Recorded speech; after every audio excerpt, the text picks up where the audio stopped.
And around the world, as we've heard today, policymakers need to be forceful in bringing forward the sanctions that would actually make a difference. We've seen increasingly calls for sanctions against Sri Lankan war criminals. In Canada, they recently sanctioned several individuals, including the former presidents Gotabaya and Mahinda Rajapaksa, for their role in the war crimes against humanity and genocide committed against the Tamils in the north and east of Sri Lanka.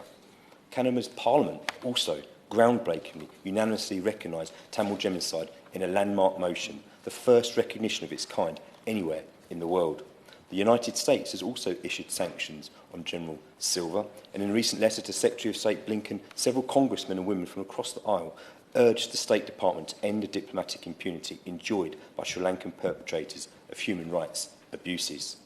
And despite this, the UK is yet to sanction a single alleged Sri Lankan war criminal.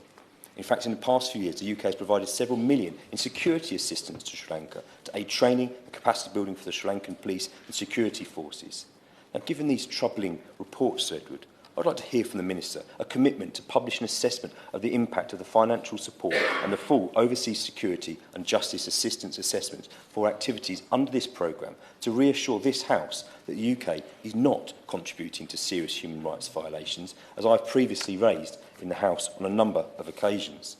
The UK's failure to sanction the Sri Lankan military and government officials who are credibly accused of war crimes against humanity and genocide is hampering now international efforts for justice and accountability and rightly enraging the Tamil diaspora around the world.